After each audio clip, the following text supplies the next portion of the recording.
Well, hey everybody, I am here with my apparently new friend, Karl, because we drive the same car and our birthday is one day off. Go figure. Although I'm a few years older. Oh, that's true. You wouldn't tell. You can't tell.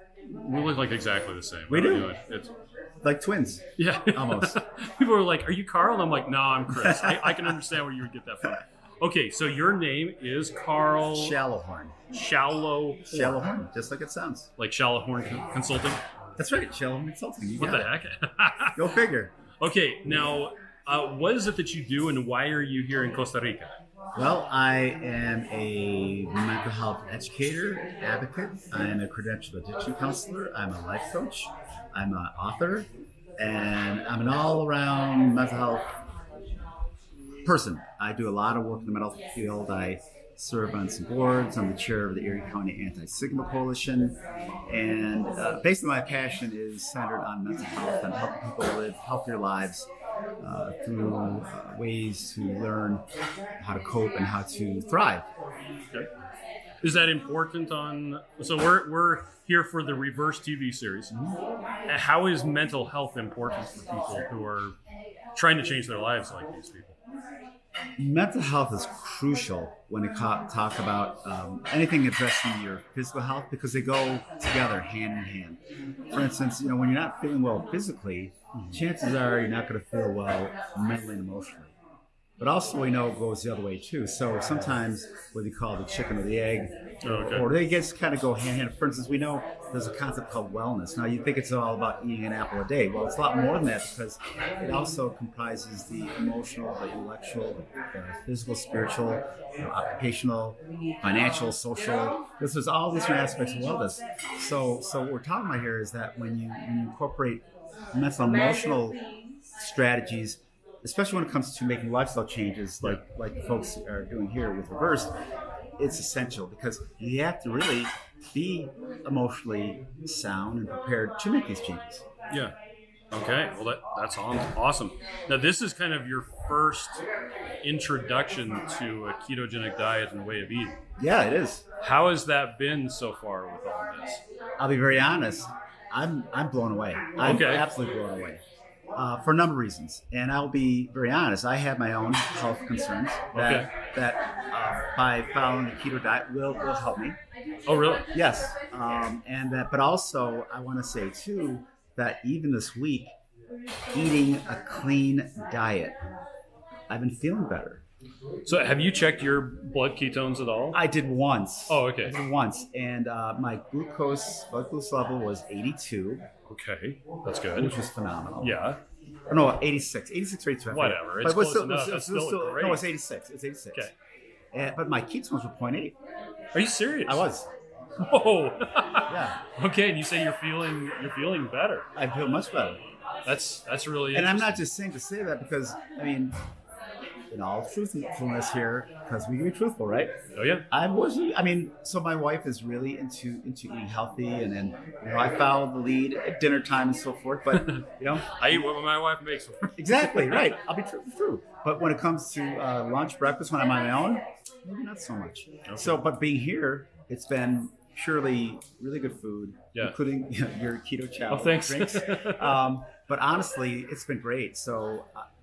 I'll put it this way, I'm a believer and I'm committing myself to go home and learn, because I just think things to learn, but I really want to incorporate this into my lifestyle so I can be healthier. I mean, we've had some great experts here that I've got a chance to meet, but the one that really struck me, it also taught me intermittent fasting, was Dr. Funk.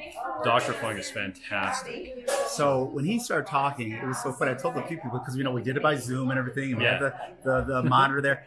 I felt he was doing like this, right? He was talking to you. He was talking like nobody else was in the room. He was talking to Karl. I want but I was like, wow, he's speaking to me. Yeah.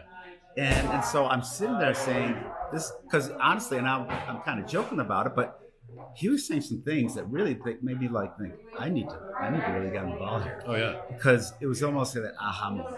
Yeah. And not to say that I haven't learned from everybody else, because I have. I've learned from everyone else here, but. Like I said, that particular instance when he was talking, it just really hit me right here. It really sunk in. That's awesome. Yeah.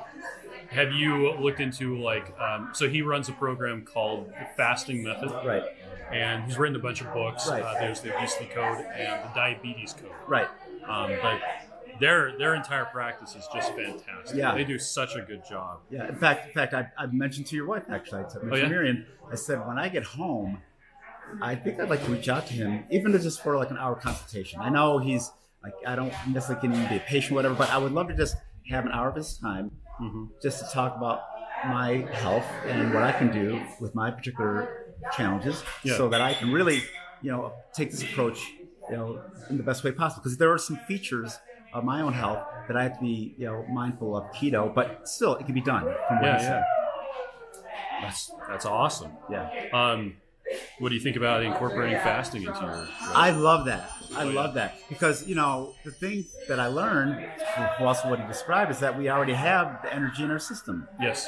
So when you get into ketosis, I got this right here. Yeah. Well, I've got it like right here. So, so when you get into that ketosis, you're burning it and you're giving yourself the energy that you already have within your body.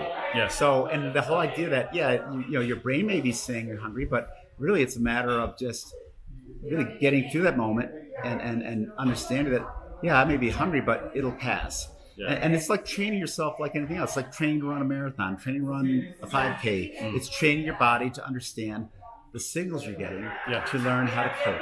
So and that's another thing I'm going to do is incorporating intermittent fasting. In fact, I'm going to start on my plane trip home because airport food is awful. So Miriam and I actually do that. You guys might see Miriam back in the background. There she is. And there's Maria.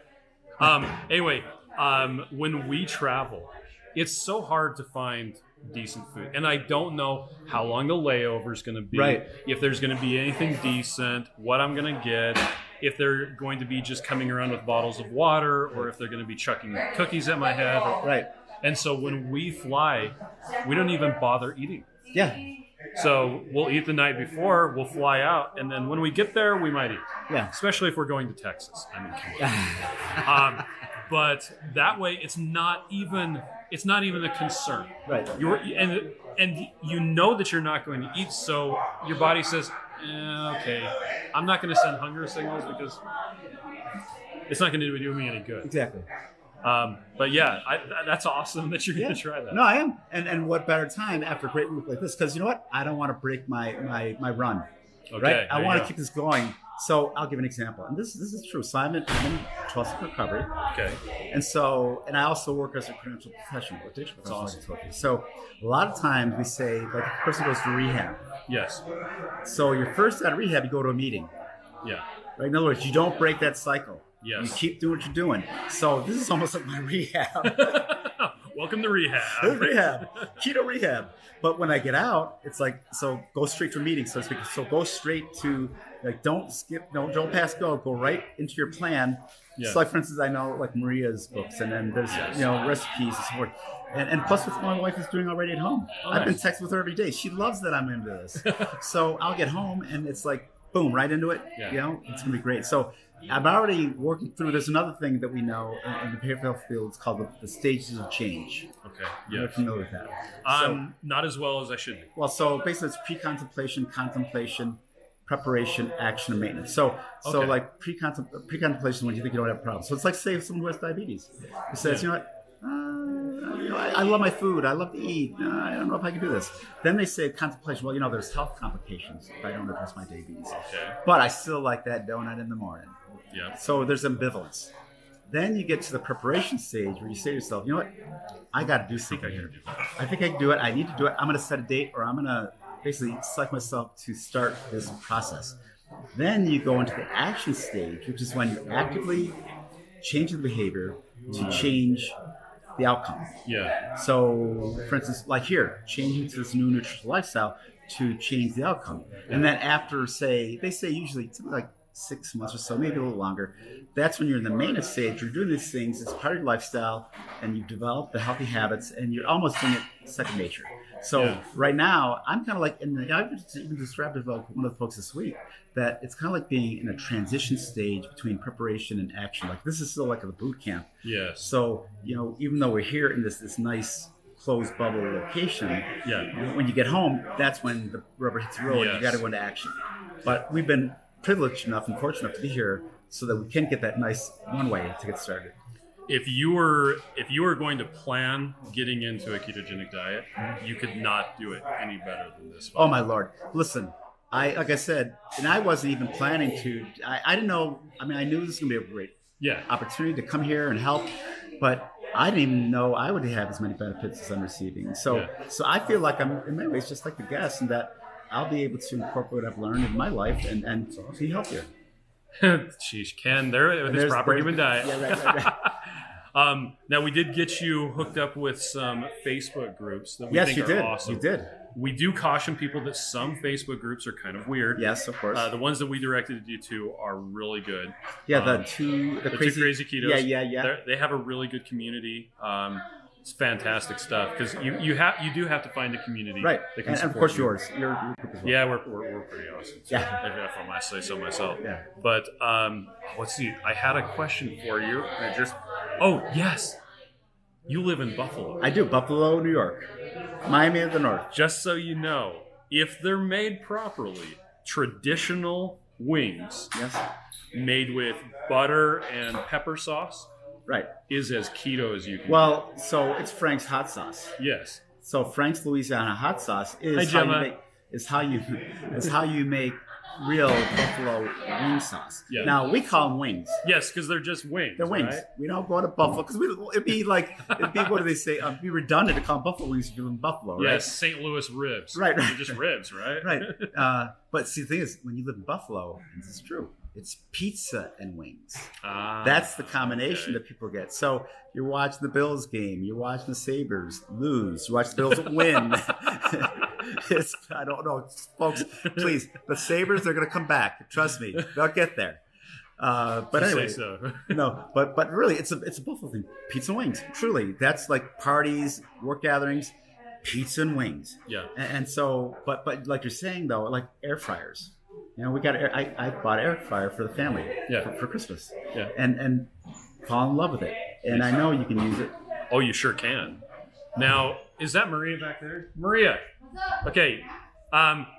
He says in Buffalo, it's pizza and wings. What are you guys working on right now, this moment? Pizza. Oh, did you know that?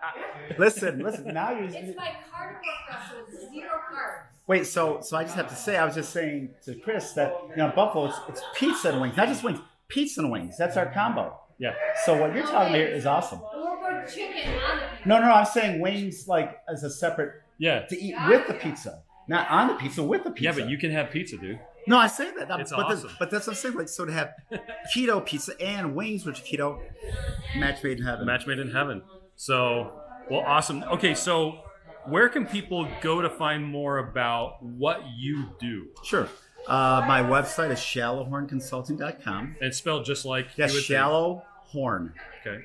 I used to get a lot of fun made of me when I was a kid, Chris. Just think of the names that you could say to me. Yeah, I guess you're right. Let your imagination run wild. We're taking it out. And so, we're about to roll the segment. Absolutely. So we're almost done. How many minutes? Like one. So we're really just, and also LinkedIn. Okay, LinkedIn. Those are the 2 best places. Okay. And my Facebook page as well, but Shallowhorn Consulting. All right. Well, thank you everybody for joining us, Mr. Shallowhorn. Thank you, Chris. Karl. Appreciate being here. Okay. Bye.